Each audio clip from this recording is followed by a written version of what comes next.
If you ask any BIM consultant like a question such as what are the benefits that BIM will provide me, or what are the particular features that implementing BIM will serve me, so he will take out a litany of things such as this, and as a result you will go, yes, I want that, I need that too. 3D coordination, give me that. Importing topographical surface, sounds like good deal. Construction sequencing, environmental and sustainability, I definitely want that.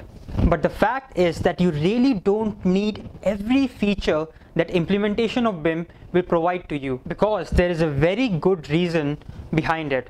You see, when you hear about all of these features such as 3D modeling and asset management, environmental and sustainability, all of you really think that, yeah, in theory it all seems very nice, but actually when you start to implement it, the reality hits you. There's a lot of work to be done from the time you have decided you want to implement this particular feature to the time that you actually implement it and get some value out of it. There's a lot of hard work to be done, and piling up all of these features that you want to implement is a lot of hard work, and frankly speaking, you will be taking your mind off from the actual building of the particular structure that you're building. And by the time that you are starting to implement all of these features and you have started to implement them and realized how hard they are, you really would want to tear up the list that your BIM consultant gave you of all of the features included when you implement BIM and feed him to a lion, and last I checked that was illegal. So the basic aim is to only see,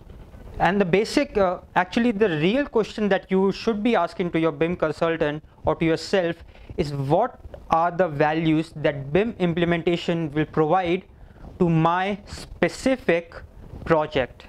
Because every project differs from one another, and some project might have an objective of asset management. The features required in the case of environmental and sustainability, remember your objective is environmental and sustainability. So these features that you should be implementing will differ from when your objective is 3D coordination.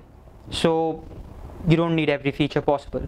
And speaking about BIM objectives, another important thing to note is that all of these BIM objectives should be set up at the start of the project, not in the middle, not at the end, at the start of the project. Every project team member should be clearly and have a clear understanding of what the BIM objective is, so that if you start it and implement it at the start of the project, which makes sense, the project life cycle and the BIM implementation will go very smoothly and you can reap all of the benefits from the BIM environment. And that is about what I really have to say today. First thing, that you don't really need all of the features that your BIM consultant or implementation of BIM provides. You really need to bifurcate them according to the BIM objective that you have.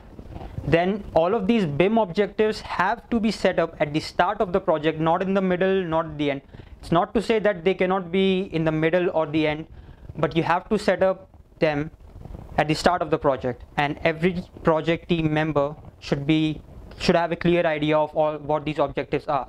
And that's about it for today. Hope you guys learned something. This has been Naman Singhal from Rising Gulf, and if you are interested in BIM and topics like this, subscribe to this channel. And you have questions about this topic or BIM related, all of the social links are down below, and I will see you guys in the next video. So take care.